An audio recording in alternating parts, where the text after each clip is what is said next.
ก็คิดมื้อนี้ก็ว่าสิกลับนั่นแหละพี่น้องนะแต่ว่ามาทางพระธาตุโพนพี่น้องทำบ่จันเบิ่งอยู่ได้บ่ฮอดมื้อวันที่30สิทำนี่แหละถ้าบ่ได้ก็บ่จันบ่ยังนี่แหละเปลี่ยนแผนมื้ออื่นก็ได้ฮะได้บ่อีจะอยู่นำแม่บ่อยู่นำแม่นี่แหละแม่อยู่คนเดียวแล้วอยากมาซอยนะเป็นบ่ว่าสิลูกกาน้ำนาแล้วบ่มีไผอยู่กับเราโอ้เจ้าสิไปอยู่พุ่นบ่แบบสิมาซอยฮะมาซอยแล้วบ่มีไผเห็นแสดงว่านี่อยู่บ่ได้แม่นบ่น้องก็ต้องให้เกียรติน้องน้องว่าครับเพราะว่าเฮาตัดสินใจคนเดียวบ่ได้เด้โดยแม่นรถอ้ายแต่ว่าเฮาก็มานำกันเด้เฮาก็ต้องให้เกียรติกันถ้าทางแม่ว่าจันให้คำตอบทางพี่น้องเนาะถ้าว่าเพิ่นว่าอยู่ก็สิแจ้งตืมให้บ่จันเพิ่นถ่ายคลิปก็ได้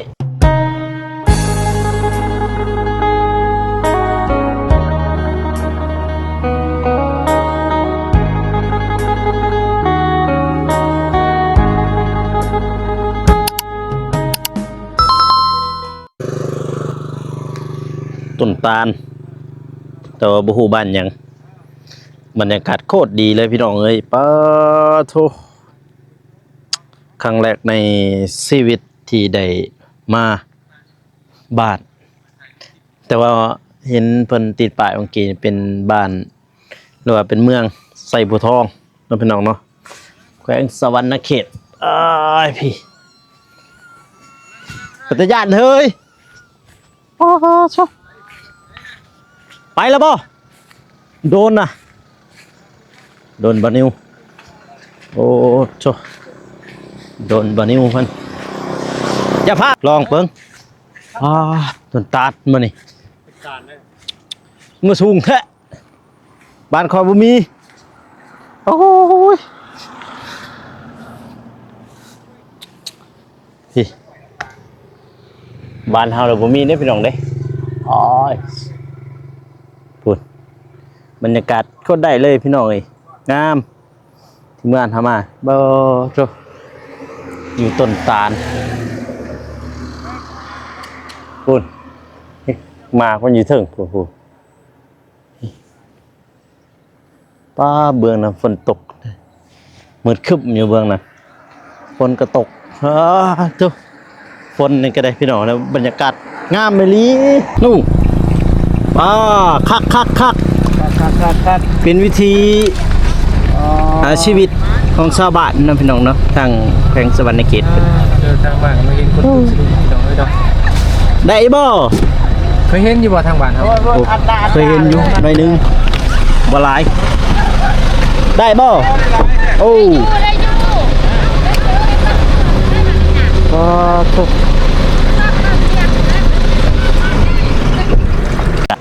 ครับได้เห็นวิธีชาวบ้านเขตเมืองในหลายบ่ตู้ในหลายอยู่บ่เป็นเฮาโอ้ได้อยู่ได้โอ้บ่ได้โอ้ชุบหลายอยู่เด้เมืองหยังนี่แม่เฒ่าเมืองหยังเมืองไซภูทองไซภูทองแขวงบ้านถาดโพนเมืองไซภูทองว่าสิไปถาดโพนกำลังสิไปกำลังสิไปถาดโพนนายอยู่กับบ่ได้หลายหนูเอ้ยฮะกับมาบางคำนี่โอ้เตียงทองเด้อบ่เตียงทองเด้อปลาน้อยอีกวิธีหนึ่งพี่น้องเนาะเป็นวิธีชาวบ้านพี่น้องเนาะทางเมืองไซภูทองนี่เพิ่นก็ได้จังซี่พี่น้องนี่ละโต2โตนี่ละเก็บไปโดยมันเขารักเพื่อนมันบ่มีมันบ่หล่นเนาะมันบ่หล่นเลยโต2โตเนาะชอบปลาบ่หลายทั้งคืออยู่เฉยทางใต้เด้ทางใต้หลายเด้ทางบ้านข่อยหลายปลานี่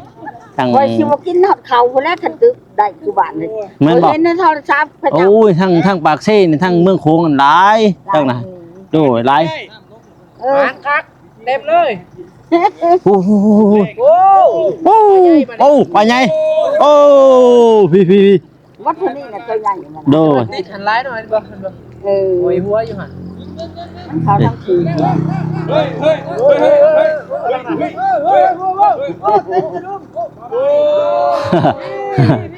อ่านี่แหละพี่น้องเอ้ยการดำรงชีวิตของเมืองไซผู้ทองนะพี่น้องนะว่าชาวบ้านไซผู้ทองเพิ่นพี่น้องเอ้ยการดำรงชีวิตของเขาเจ้าเป็นอีกวิธีหนึงนะพี่น้องเนาะการดำรงชีวิตปอจบโอ้คักพี่น้องเอ้ยบรรยากาศก็ดีเพิ่นทงเพียงบ่ได้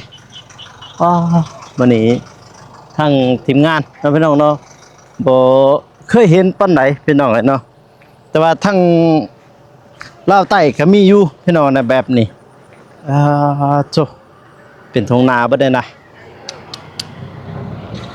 คักพี่น้องเนาะได้เห็นบรรยากาศแล้วก็ได้เห็น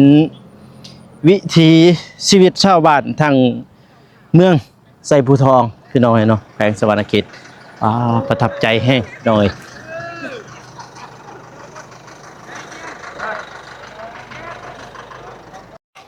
ฮอดแล้วฮอดวัดท่านโพนพี่น้องวัดเจดีย์ธรรมราชพระธาตุโพนโอ้โชพี่น้องเอ้ย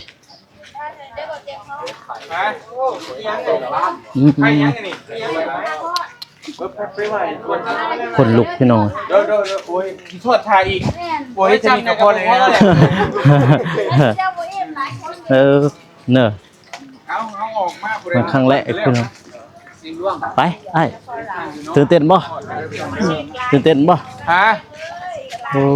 จบ ถ้าเพิ่นมาจากทางใต้เพิ่นได้มาไหว้มานั่น งามพี่น้องแล้วพี่น้องเอ้ยนี่แหละธาตุโพนเนาะพี่น้องเนาะมื้อนี้ทางทีมงานเฮาก็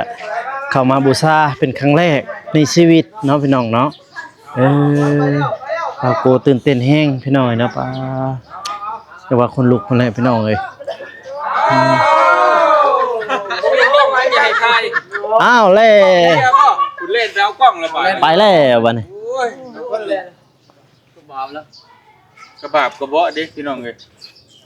ไปกราบไหว้บูชาพี่น้องเอ้ยเนาะกล่องเพิ่นกับกล่องเฮาเท่าไหร่ เก็บ สุด กล้องอะไรก็ยังจะถ่ายอยู่เก็บแล้วก็เก็บซะไว้อยู่เงินหลอกไว้ใหญ่ๆมาแล้วทาอยู่แล้วก็ได้ให้อันนี้พ่อท่าเป็นท่าเก่า พี่ เช ทางทีมงานเฮาพี่น้องเอ้ย หมดแล้วเนาะ ได้เลยบรรยากาศก็พอดีเลยเป็นใจมานี่เอากล้องเจ้ากับกล้องเฮาบาทนี่เอา เราถือกล้องแล้วมาเลยย่อมมัดบัด ยอมหมดเฮาโอ้พิษดิเจอกล้องเราบาทหนึ่งมุดเลยที่มาเก็บอาวุธเลยบรรยากาศโอ้โคตรคักเลยพี่เบิ่งในกล้องบ่แม่บ้าจ้ะ ไปแล้ว งามตะเวนกำลังสตุกดินมื้อนี้ทั้งทีมงานเฮามากลับไปบูชาพี่น้อยเนาะอยู่พระธาตุโพนมื้อนี้ก็ได้เห็นเป็นครั้งแรกเป็นบุญตาแห้งพี่น้องเนาะตื่นเต้นพี่น้องเอ้ยจ้ะพี่เอาพี่น้องเอ้ยมาไต่ทุบก้อน ครั้งแรกของทีมงานลาวใต้ หน่อยแต่ครั้งที่สองของบ่เจ็บ บ่เช็ดมาบอกบ่เคยนะ บ่เคยบ่ เคยมานี่ บ่เคยบ่บ่แม่นบ่ นั่นประธานอีกห้าง อ๋อ นั่นอีกห้างนั่น แล้วว่า ตั้งหากอันตัวเจ้าอยากไปนั่นแหละ ต้องจุ่ม อ๋อโดย เวลา โดย ติดงาน จุดบ่ ไปกับบูชาจุดบ่ไปจุด ดมน้ำกัน เดียวก็ต้อง เดี๋ยว อันนู้น เอาต่อนำกันนั่นก็ได้ คาแค่นี้เว้ย ไม่ไหมเอาเลย คือใหม่เปิดติดตัวนี้เราของบ่นุ่งเบิกตัว บ่ได้เนาะเป็นยังเนาะ เด้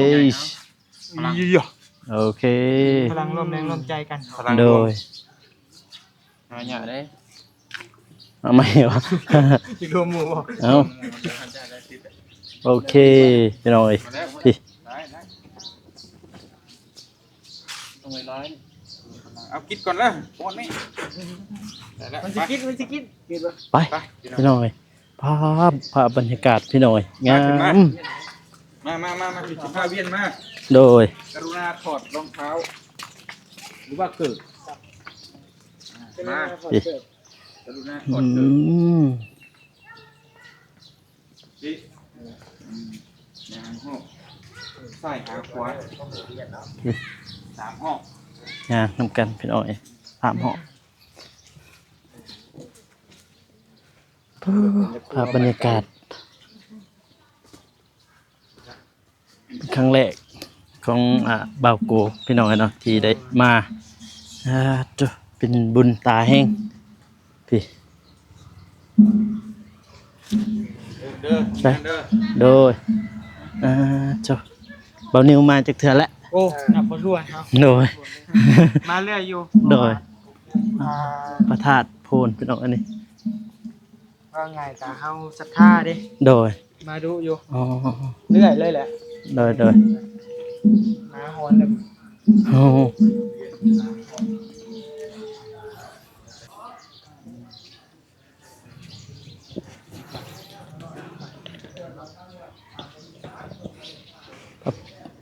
เอาบ่ยาว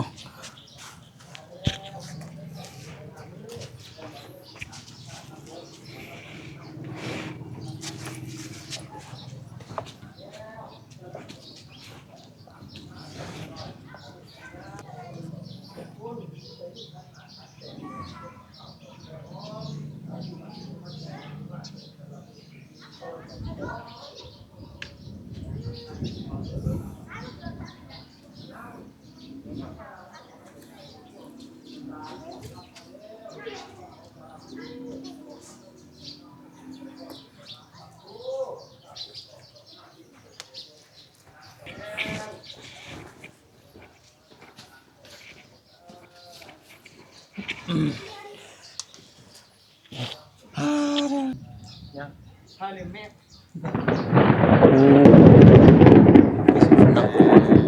อธิษฐานเพิ่นทำโหเลยเด้อ ครับแล้วคุณครับ โดยสาธุ เรียบร้อยแล้ว ไปดอกเนาะ เพิ่นรับทราบแล้วทะลุลั่นวิวแน่นอน โดยจบเป็นครั้งแรกของบ่าวโกเลยพี่น้องเนาะ พันปีเนาะ โดยประมาณ 2,000 กว่าปีนี่บ่แม่ พันกว่าปี แม่ 2,000 ปีป้า2,000 ปี เพราะว่าตั้งแต่พระพุทธเจ้าปรินิพพานก็ 1,500 กว่าปีแล้ว แล้วอันนี้นี่บูรณะใหม่บ่ แม่นเพิ่นไปตกแต่งไปเด็กๆน้อยๆแต่ว่าเริ่มต้นดีรอกะสิค่อยเสื่อมสภาพไปแต่ว่าตัวนี้เฮ็ดใหม่แต่ว่าดั้งเดิมมันน่ะ ปีได้แล้วโอ้โหพี่น้องเอ้ยบ่าวโกก็ตื่นเต้นแฮงนำพี่น้องเลยมีรูป3 คนมีบ่าวโกแล้วก็บ่าวเตียงพี่น้องแล้วก็รูปทีมงานนี่ได้เห็นรูปทีมงานนำพี่น้องเนาะครบทีมเลยป้าตื่นเต้นพี่น้องไอ้บ่าวโกตื่นเต้นแฮงนะพี่น้องเนาะได้เห็นรูปทีมงานนำพี่น้องเนาะครบทีมเลยป้าตื่นเต้นพี่น้องไอ้บ่าวโกตื่นเต้นแฮงนะพี่น้องเนาะกะมื้อนี้นะพี่น้องเนาะกะทีมงานมีบ่าวนงแล้วก็ทีมงานลาวใต้นั่นแหละพี่น้องนะเพิ่นมาบ่ได้กลับพี่น้องนะบ่ได้กลับก็เอาบุญต่อนะพี่น้องนะเพราะว่ามีบุญอยู่พี่น้องนะเพราะว่ามื้ออื่นก็เข้าพรรษานะพี่น้องนะเข้าพรรษาก็เลยว่าเอาบุญต่อนะพี่น้องเนาะอยู่ที่สวรรณเขตนะพี่น้องเนาะเอ้าท้ายนี้ก็บ่าวโกก็บ่มีหยังเด้อพี่น้องเด้อก็ในใจบ่าวโกก็คืออยากอยู่แน่เนาะพี่น้องเนาะอยากเอาบุญอยู่สวรรณเขตพี่น้องเนาะครั้งแรกในชีวิตนะพี่น้องเนาะที่ได้มาก็อยากมาเห็นนะพี่น้องอยากเอาบุญให้เต็มที่นะพี่น้องเนาะได้ไปพระธาตุห้างแล้วก็พระธาตุโพนนะพี่น้องเนาะแต่ว่าพระธาตุโพนนี่เฮาไปแล้วพี่น้องนี่แหละ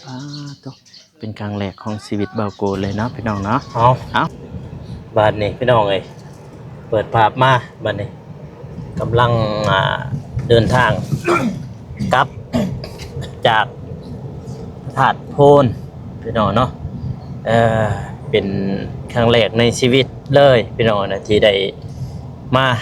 ถาดโพนพี่น้องนะแล้วก็มาทางสวรรณเขตพี่น้องบ้ากำลังเดินทางกลับ แต่ว่าบริกลับอันลาวใต้เด้อพี่น้องเด้อก็คือกลับอันสวรรณเขตขึ้นพี่น้องเนาะบริกลับลาวใต้พี่น้องเลยเจ้าก็คือมันดึกแน่พี่น้องเนาะแล้วก็มื้ออื่นก็สิ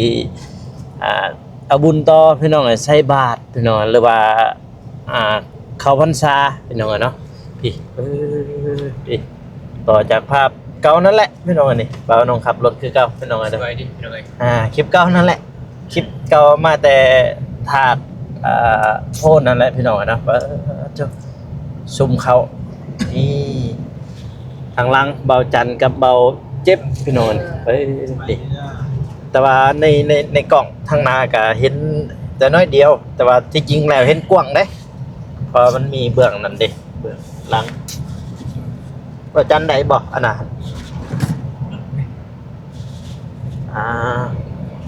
นี่แหละพี่น้องเนาะก็คือทางทีมงานเฮาบ่ได้กลับลาวใต้พี่น้องเนาะจำเป็นต้องได้นอนอีก2 คืนส่งเสื้อเบิด บ่มีแล้ว ซื้อ เฮ็ดจังได๋เฮาก็จะเป็นและต้องได้แวะตลาดนั่นแหละซื้อเครื่องทมิดกับทางทีมงานเฮาก็คิดว่าสิได้กลับพี่น้องเนาะแต่ สลิปก็บ่มีแล้วบัด ซื้อ บ่ว่าแต่ บ่แต่อันนั้น ทา นะ งนุ่งนอกเขาซื้อกางเกงยังบ่ได้ซื้อ เงินก็ หมด หมดพี่น้องเนาะ แต่ว่าใจอยากอยู่ได้บาด โดย อยากอยู่คือหยัง เพราะว่า บ่เตียงเพิ่นก็ตอนหับนี่แถวนึงก็เราต้องอยากบุญนั่นแหละ โดยนี่ ไปบุญ แต่บุญแน่พี่น้อง หมอบกุฏิให้นะ โดย มันจะรวมบุญนำมันนะก็เลยว่า มาอยากให้ทีมงานเราไต่เฮาฮอบุญนำเนาะ โดย เพิ่นมอบกุฏิพี่น้องเด้ออายุอยู่วัดบ้านหยังบ่าวน้อง วัดป่า อ๋อ วัดป่าแต่ว่าบ่าวนุ่งก็ลืมแล้วแต่ติดตามทั้งพระอาจารย์เพิ่นอยู่ เออ พระอาจา เห็ ร น ย์ อ ที่ ยู่เห็นอยู่พี่น้อง พ เนาะ ระอาจารย์ เออ ชื่อไฟวันกันนั่นแหละ โดยเห็นอยู่ทางทีมงานเราไต่บ่ได้กลับพี่น้อง อา เล จาย รย์ไฟ เนาะ วันนั่นแหละ ก็อยู่อีก2 มื้อ3 วันบ่ได้เพราะว่ามื้ออื่นก็ที่29เข้าพรรษาพี่น้องนะเข้าพรรษาก็ใส่บาตรแล้วก็อันเครื่องก็ ใส่หมดแล้ว เพราะว่าถือมาพุ่นละ3 คู่เบาโกถือมา3 คู่บ่หรือ2 คู่นี่3นั่นแหละพี่น้องนะพอก็คิดมื้อนี้ก็ว่าสิกลับนั่นแหละพี่น้องนะแต่ว่ามาทางพระธาตุโพนพี่น้อง ถามบ่าวอาจารย์เบิ่งอยู่ได้บ่ฮอด แล้ว มื้อ ก็ วันที่ สิทำนี่แหละ 30ถ้าบ่ได้ก็ บ่จัน ยาก บ่ เลย ยังนี่แหละ เปลี่ยนแผนมื้ออื่นก็ได้ ฮะ ได้บ่อีอาจารย์ ได้บ่ บ่เจ็บพี่น้องเนาะ ได้ ทำลูกทำเมียเบิ่ง เมียบ่ว่าหยังตีอู้เช็ดบาดนี่ แม่บ่ อยู่คนเดียวอยู่บ้าน โอ้ได้ยินอยู่ตัวเว้ามื้อนั้นเด้ตัวว่าเฮามาแต่อันนั้นเพิ่นว่าบ่มีไผอยู่นำแม่น่ะพอเจ็บเด้จังได๋ ได้อยู่ อ๋อ เอาได้ก็ได้ เลยแต่ว่าจันนี่เมียนี่ให้อยู่ เมียนะ เด้อ บ่น่าคำตอบ แต่ว่าแม่นี่ อยู่นะ แม่นี่ยังบ่ทันได้คำตอบ เจะอยู่นำแม่บ่ อยู่นำแม่นี่แหละแม่อยู่คนเดียว โอ้แล้วอยากมาซอยอะนะเป็นบ่ เราสิลูกกาน้ำหน้าแล้วบ่มีไผอยู่กับเราอ่ะนะ โอ้ เจ้าสิไปอยู่พุ่นบ่ แบบสิมาซอยฮะ บ่ซอยแล้วบ่มีไผเห็นแสดงว่านี่อยู่บ่ได้ อืม แม่นบ่ เช็ด เนาะ แบบนี้ ตอนนั้นเจ้าอยู่บ่ได้ บ่แม่นเฮาต้องการคำตอบแม่นบ่แม่นใหม่คำตอบมัน กันอยู่บ่ได้ก็บ่ยากอาจสิบอกมื้ออื่นมีแต่มื้ออื่นกลับบ่ยาก โดย พอมื้อนี้มันเมื่อบ่ได้แล้ว โดย เพราะว่ามันได้เว้ากันได้กับเบาเตียงมีแต่สิเว้านำเบาเตียงมีแต่มื้ออื่นเด้อถ้าว่าบ่ได้ก็ เพราะว่าเมื่อกี้ฮะก็ว่าอยู่ ใช่เป็นแบบว่า บ่บ่บ่บ่บังคับเพิ่นก็ได้เพราะว่ามันบ่ม่วนเมื่อซองเด้ เลย บ่เฮาก็ฮู้อยู่พี่น้อยเนาะ เลย ในการเดินทางนี่ก็แม่นแต่ว่าสิ่งสำคัญก็คือแม่ แม่น ที่ เล สุ ย ดนี่ไปไสมาไสก็คือทางพวกอ้ายก็เอาบุญกับบ่ม่วนเด้ เลย บุญที่สำคั ถ้า ญ มีว่าบ่น้องก็ว่าสิกลับแล้วพี่น้องเพราะว่าสิไปอันอีสานแหละพาแม่บ่สบายบ่จะมีแม่นบ่ตอนแรกพี่น้องเอ้ย แม่เฒ่าก็กลับกับว่าแต่แม่เฒ่าดองเฮาก็สิ่งสำคัญก็คือเงินบ่มีพี่น้อยเนาะสิอยู่ดนก็เพราะว่าก็คือบ่เตียงเว้าเนี่ยเพิ่นก็เพิ่นต้อนรับดีอยู่ เลยดีเบิดทุกคนเลยพี่น้องเอ้ยเราใต้ แต่ว่าเฮานี่ เรากลางเฮา เกรงใจเพิ่นนะ เลย แต่ว่ามันก็ซ้ำหมู่ซ้ำคู่นั่นแหละหมู่คู่แท้ๆแต่ว่ามันยังเกรงใจเด้เพราะว่าทุกเฮ็ดหยังก็ยานะเฮาต้องเกรงใจซึ่งกันและกันเนี่ยให้เกียรติซึ่งกันและกัน มันจึงดีแต่ว่าเพิ่นว่าให้อยู่ก็อยู่ เลย เพิ่นยังให้เกียรติเฮาดิ เลยแม่น แต่ แล้ว ว่าเฮากลับเพิ่นก็บังคับบ่ได้ก็เกียรติเพิ่นว่าให้เกียรติซึ่งกันและกัน เลย มันบ่ได้ว่าคือนี่แหละคือน้องเพิ่นว่าบ่น้องก็ต้องให้เกียรติน้องน้องว่ากลับเพราะว่าเฮาตัดสินใจคนเดียวบ่ได้เด้ เลย แม่นรถรถอ้ายแต่ว่าเฮาก็มานำกันเด้เฮาก็ต้องให้เกียรติกัน คือสิ่งสำคัญก็คือแม่แหละ เลยแม่นแล้ว แม่เพิ่นอยู่คนเดียวก็ถือว่าหันพระอรหันต์น่ะอยู่กัน ได้ยินอยู่บ่าวจันเพิ่นบอกเหมือนเพราะว่าแม่เพิ่นก็โทรมาเด้ตอนเบาโกถ่ายคลิปตอนเฮาไปเฮพระธาตุไตรปิฎกนะได้เห็นแม่เพิ่นโทรมาเด้เพราะว่าเพิ่นก็ว่าสิมื้อเนาะ เราเรือนไม่น่าได้ เมียบ่หรือแม่ ได้บ่ ได้บ่ ทำจากใจได้บ่ได้บ่ได้ก็บ่ยากนะเพราะอ้ายก็บ่ได้ยากนะ เนาะ เตียงก็บ่ได้ยากหยังดอกเราก็บ่ได้ยากหยัง น้อยเนาะ มันอยู่ในที่เฮาเลย อยู่ที่เฮาแน่นอนเนาะ แต่ว่าขับได้บ่เมื่อนี่ก็ได้พี่น้อยเนาะ โอ้ เพราะว่าบ่นุ่งก็ขับบ่ไว้อยู่แล้วปล่อยขับไปนี่พอเฮาเมื่อก็ฮอดซำได้ก็ได้บ่เป็นหยังแต่เฮาก็ต้องได้เว้าอยู่เด้ในคลิปแล้วก็เปลี่ยนแผนบ่ได้มีแต่มื้ออื่นเนาะบ่เจ็บเนาะเว้าบ่ได้ โดยถ้าว่าบ่จันค่า เฮาก็เมื่อแต่เช้าโลด เมื่อแต่เช้าเขาก็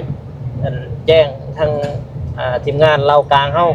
ที่เขาพักกันนี่นึงเอาเซฟตัวเองนำกับมีที่เขา โดย เซฟตัวเองนะคือสำคัญกับมันไกลได้ แม่นแล้ว 3 คือวันแรกน้องเอ้ยอีกอย่างเส้นทางโอ้ยเส้นทางเป็นน้อยเนี่ย แต่ก็ว่าย่านบ่ก็บ่ย่านเฮาก็ บางอย่างบ่ย่านแต่ว่า เคยมาเด้เทื่อหนึงเซฟตัวเองซื่อๆน่ะ โดย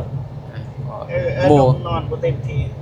แม่นแล้วมื้อคืนนี่ก็ดึกพี่น้องเอ้ยเพิ่นนอน1โมงหรือ2 2โมงปลาย โชบ่กูนอน3โมง 2 บาง โม ที ง ก็ยังอยากนอนได้อยู่กันบ่เตียง 2โมงครึ่งแต่ว่านอนบ่ก็มันก็บ่อยากนอนเนาะไปหน่อยเนาะแต่ว่าดึกๆเฮาเมื่อประมาณ1โมง2โมงก็เมื่อได้นะผมลึงอ่ะเด้แต่กลับอยู่ซื่อๆก็ต่างเด้ขับรถก็ต่างเด้เป็น แม่นะ แต่เฮาบ่ไหวเฮาก็จอดนะเฮานอนได้นะอยู่รถก็มันบ่ยากก็เปลี่ยนกันก็ได้นะ เนาะ ก็คุมเบาจันให้คำตอบพี่น้องเนาะถ้าว่าอยู่กับอยู่ถ้าว่าอยู่บ่ได้ก็มื้ออื่นนั่นแหละจะเป็นเด้เพราะว่าอันแม่เพิ่นอยู่คนเดียวเนาะเนาะเพิ่นสิไปซอยดำนาบ่เบาจันอ๋อดำนาไถนาดำนาพี่น้องเนาะอันอยู่บ้านอีหยังอยู่อัตตปือเบาจัน สิกบาล เซกามานเมืองหยัง 3ขี้ไส้ สามัคคีไทยแหวนตะปืออ๋อจบบางโก้ก็เคยไปแต่ฮอดอันบ้านช่างแหละบ้านบาวบงเงินฮะจักว่าบ้านสะพอกไต้บ่ท่านนะฮะ พอกใต้ สะพอกไต้ พอกใต้เหมือนสะพอก พอก บ้านพอกใต้เหมือนสะพอกใต้ได้ไหม ใต้หันไส้เส้นทาง นั่นบ่ บ้านบ่เงินพอกใต้ ใช่แอร์